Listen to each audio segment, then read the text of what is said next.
Humans are weird IRL. Raptors. Under an ominous and cloudy sky, the small herd of botanists work industriously at their task. This water-soaked hillside is infested with dandelions, and the invaders must be eliminated as much as possible. There is a grim undertone to the task. In the tightly packed, root-bound soil, it is near impossible to get the entire taproot out, and most of the ones that they pull will sprout again soon enough. This will be a long battle. The mist drifts ominously through the dense conifer forest that surrounds them, hiding anything that might be approaching. Also, it is raining and cold. No one notices when one botanist breaks from the herd and wanders off into the dense forest. They do notice when a Spielbergian velociraptor shriek echoes through the woods. Gone is a collective half-century of natural history. Sheer nerd panic rips through the herd, and they stager to their knees, trowels raised to defend or throw. It doesn't matter that every dromaeosaurid is well and thoroughly extinct. It doesn't matter that these cold northern forests are far too cold to support such large reptiles. No, the nightmare of their childhood has screamed its battle call from the depths of the forest, and they are prepared to fight. No getting dragged off to be raptor food for them. The missing botanist stumbles out of the forest, giggling with far less dignity than a man of nearly 3 decades should possess, and the rest of the crew proceeds to skewer him with murderous looks, and the sheer absurdity of the panic that fuels their still pounding hearts sets in. "You nearly got a dozen trowels thrown at you," another points out. "I would have had to report the stupidest injury ever to the supervisor." "Worth it," the unrepentant raptor replies, bending back to his task. Torn between shame and amusement, the others follow suit. Humans are weird.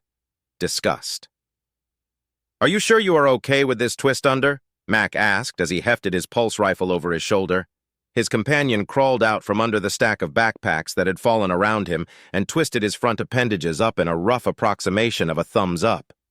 Mac smiled down at the alien and carefully began stacking up the backpacks again. In the dim light of the storage room, the dusky gray undulate might easily be mistaken for a rather matted, wet mop. Mac stacked the last of the packs and hoisted his full one onto one shoulder. "Are you ready to go?" Mac asked. "Very ready," Twist-Under assured him. "May I help you situate your pack?" "Probably not a good idea," Mac said with a grin. "I still need to put a few things in it and get the carrier for my rifle." Twist-Under hesitated, and his appendages tapped the floor in a fidgety manner. "May I help you adjust your backpack?" Mac asked with a grin. "Please!" Twist-Under lifted up the backpack, and Mac carefully slipped the small backpack over 3 appendages on each side of the undulate, and then set it on Twist-Under's dorsal ridge. "That is quite acceptable," Twist-Under said after fidgeting for a few moments. "Let's go." "Why are you doing this again?" Mac asked as they proceeded towards the bay where the last of his gear was waiting. "One of the other humans could go with me instead, and I know you guys don't like to take part in taking the life of higher animals." "This is an essential part of your culture," Twist-Under explained. "And while we do not need or choose to kill higher animals for food, we do end their lives for self-defense purposes, as you do as well. So the concept of hunting is not entirely foreign to us. I wish to both learn human hunting methods and overcome my own disgust reaction to what appears to be a fairly logical endeavor for you." "Good goals, I guess," Mac said as a thought struck him. "Say, you guys are basically furry and cute, graze on algae, have pretty similar social rules about excrement and illness, and even your issues on reproduction are about the same as ours from everything I've heard. That is a fairly approximate summation of those cultural factors," Twist-Under agreed. They reached the airlock where Mac had left his stuff, and the ranger quickly sorted out his pack while he talked. "Well, none of that falls anywhere near the human disgust reaction," he observed. "In fact, I can't think of anything a human would find disgusting about one of you." Twist-Under hesitated. "Was that a compliment of sorts, Mac?" "Not really," Mac said as he shouldered his gun and triggered the airlock. They walked out into the dim red sunlight of the savannah together, and he checked his compass. "I was just thinking that it was kind of odd. We have not shared all of our culture with you," Twist-Under said. "For better or for worse." Mac grunted and sighted in on a particularly red outcropping of dunga trees that likely hosted the herd that their survey had indicated was just about to reach maximum carrying capacity. "Well, at the moment we have some protein to procure, and if I have any sort of luck, you will get to test that disgust reflex by sunset. Care to climb up?" Mac held down a hand, and the ungulate happily climbed up his arm to rest on his shoulder. Now Mac was all for cultural exchange mind, but he was going to have words with whoever had taught Twistunder the words to "A Hunting We Will Go." The person who had taught him the concept of singing in rounds would come next. Humans are weird. Under the mistletoe. Kiskich took another sip of his eggnog and twitched his mandibles happily. Not at the taste. He could really take or leave the viscous drink. It was a bit too much like the field rations he had consumed in training. No, his current happy state was due to the bustling and joyful energy that infused the community room of the consulate. Humans milled around, laughing and chatting. The smaller-bodied Trisk delegates either perched on the tables or clung to the outer layer of the clothing the humans wore. "I really can't see why you call these sweaters ugly," the ambassador was saying as he passed, clinging to a vibrant mauve number one of the human guests was wearing. The ambassador patted the bristly wool demonstratively. Kiskich smiled and shifted his legs so he could view the room better. As a mere assistant ambassador, he had far fewer duties. In fact, his only official duty was to observe and learn, but he was fairly certain now that he had learned enough from his mentor to serve the function in a small way. There, by the festive Christmas tree, what fun they had exploring it as if it was ready-made just for Trisk bodies and minds, stood the representative of the local military. Kiskich set down his eggnog and scampered over to the man. "Pardon me, General," Kiskich said politely. "I note that you are positioned under the decorative plant parasite, and I wish to initiate the ritual of the inexplicable apology. Forgive me. I mean the kiss." Kiskich formed his mandible parts into a smile and lifted up his front legs in the human pick-me-up gesture. The general grinned and emitted a sigh before he reached down and offered his hand to the Trisk assistant ambassador. "Merry Christmas," the general said gamely as he lifted the giant spider to his lips. "Humans are weird. Report. Report from nutritional anthropologist Kuliksich to Home Swarm University. Human survival rates as it relates to diet. Dearest colleges, I am ever grateful for your kind communications and support. I have compiled all collected data and attached it to the overview for your perusal. Let me say first and foremost that the rumors that I was sent to investigate, i.e. that humans were the first observed truly omnivorous species, have turned out to be a gross understatement. It is not simply that humans can eat both vegetative flesh and animal flesh, not even that they can eat anything in between, but seriously, they eat everything regardless of its inherent nutrient value and risk factor. Indeed, this increases their odds of survival, but from an intercultural interaction standpoint, it is a little weird and creepy, let's be honest, that it seems like their first thought when encountering something new that isn't a rock is, "Can I eat this?" Mostly they prefer plant matter as, thank whatever deity you will, they seem to be squeamish about eating sentient beings and the odds favor that plants won't be. It has also come to my attention that our particular eight-legged and multi-eyed form, added to our chitinous outer membrane, is particularly unappetizing to them across their multiculture. This is reassuring but hardly a firm deterrent, as they have an instinct set that drives them to make digestible anything that isn't inherently. The nutrients are trapped in an unusable form? No worries. The human just finds something combustible, builds a fire, and heats it till the indigestible fibers or whatever release the nutrients. Is the edible bit protected by spikes, spines, and thorns, they might just grab a rock and beat it until the edible bit is available. They carry around vats of acid just in case they need to add it to the mix to denature large proteins. I kid you not, they have hundreds of different species of microbes on their skin, in their mouth, in their digestive tract that help them break down what their own systems won't. If the nutrients are contaminated with unfriendly microorganisms, they count on this friendly microfauna, as they call it, to fight them off. Failing that, they have developed an entire subculture devoted to brewing poison of just the correct potency that it kills the intruding microorganisms while leaving them alive. And if there is no plant matter they can eat, they just find a, hopefully, non-sentient species that can break it down for them and wring the proteins and nutrients out of them in ways that don't bear mentioning.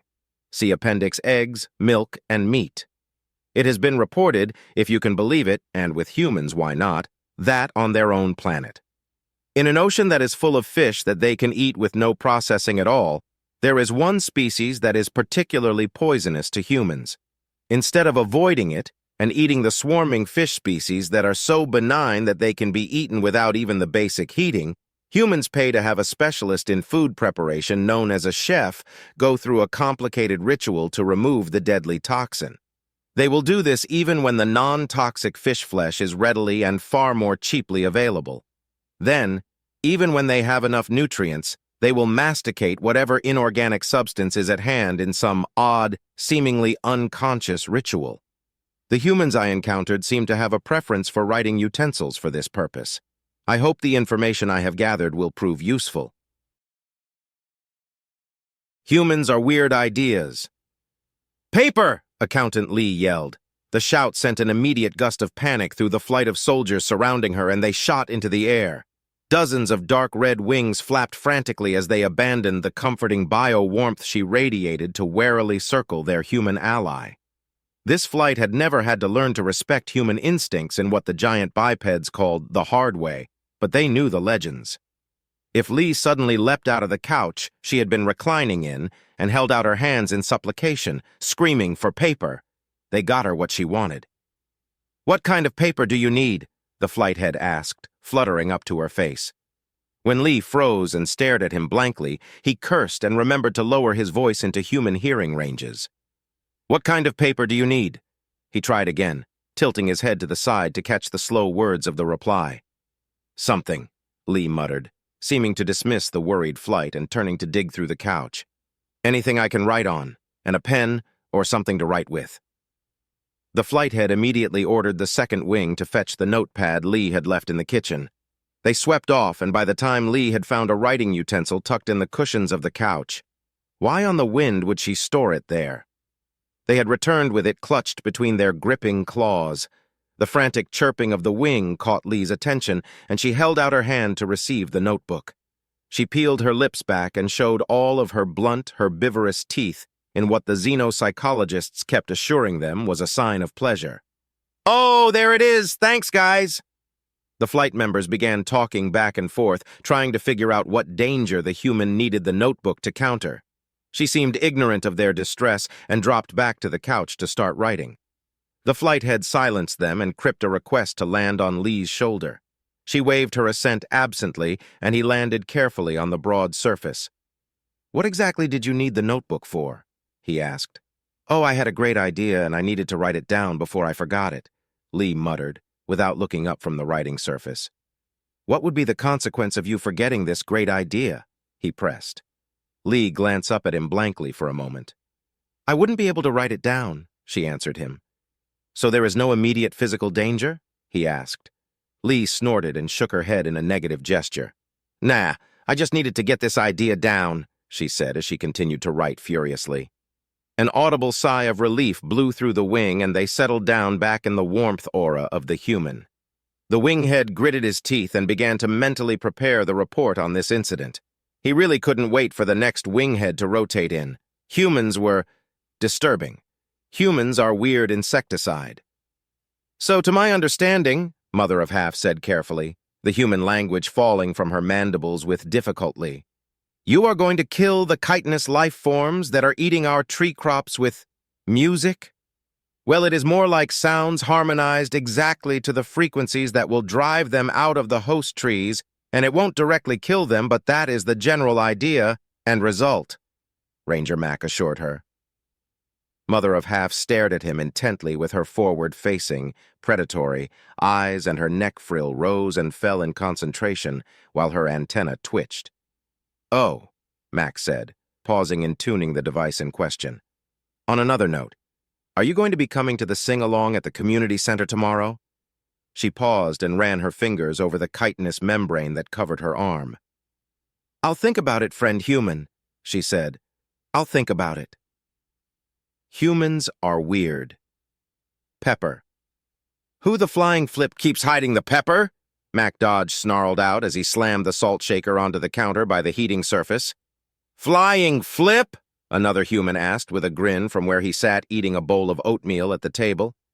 "Headquarters says I need to share less cultural knowledge with this base," Mac said, rolling his eyes as he brought his plate of scrambled eggs to the table. The dull gray wall of the makeshift kitchen crowded in over their heads. The ungulates had given the humans the largest storage bay on their base for this common space, but the breadbox-sized aliens had never built the structure with 2-meter-tall bipeds in mind. Mac sighed as he salted his eggs.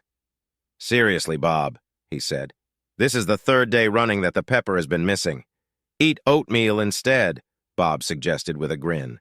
Mac glared at him. "Helping," Bob said in a sing-song tone.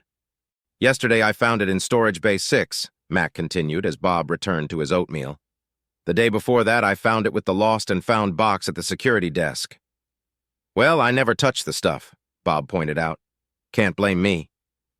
"Well, there are only 7 humans on this base," Mac observed. "The pool of suspects is pretty small." "There are 40-odd ungulates on the base, however," Bob said. "What would they want with our pepper?" Mac asked. "Capsaicin isn't technically a poison for them, but they don't go in for painful food." The conversation was interrupted by a chime that announced the arrival of one of their hosts. Mac and Bob turned to glance at the small opening in the door that served the ungulates. The dusky red ungulate came in and waved his gripping appendages cheerfully at them. "And what motile dust mop graces us with his presence today?" Bob asked cheerfully. Mac winced at the sheer number of diplomatic regulations that question broke, and not for the first time thanked heaven that the ungulates were so enthusiastic and forgiving. "I am Spins Madly," the ungulate replied. His tones were flat with effort. He had clearly learned human grammar but was still struggling with emotional expression. However, from the way his motile appendages jumped around under him, the ungulate was excited or agitated.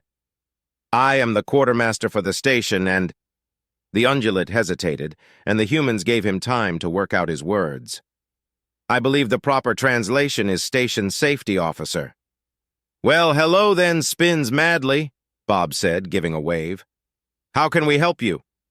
"There has been a safety violation in this space for 3 days running," Spins Madly said, arching his gripping appendages in a gesture that indicated either frustration or perplexity. "Really now?" Bob asked, his grin spreading. "What violation was that?" "I found raw ingredients for the non-lethal defense canisters next to the heating surface for food preparation," Spins Madly said. "And you moved them to a safer location?" Mac asked with a groan.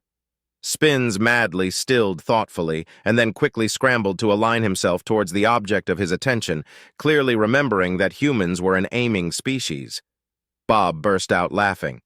"Have fun explaining why some humans eat pepper when the smart ones use it for a weapon," Bob said as he picked up his bowl and left the table. "You eat raw capsaicin?" Spins Madly asked Mac. Mac tried not to laugh at how the quartermaster remembered halfway through the sentence to add tones of astonishment. "It is called pepper when we dry and eat it," he said with a sigh. This was going to be fun. Edit. The author is aware that the active component in black pepper isn't actually capsaicin and was simply attempting to write in believable ignorance into her characters who are not in fact botanists or biochemists.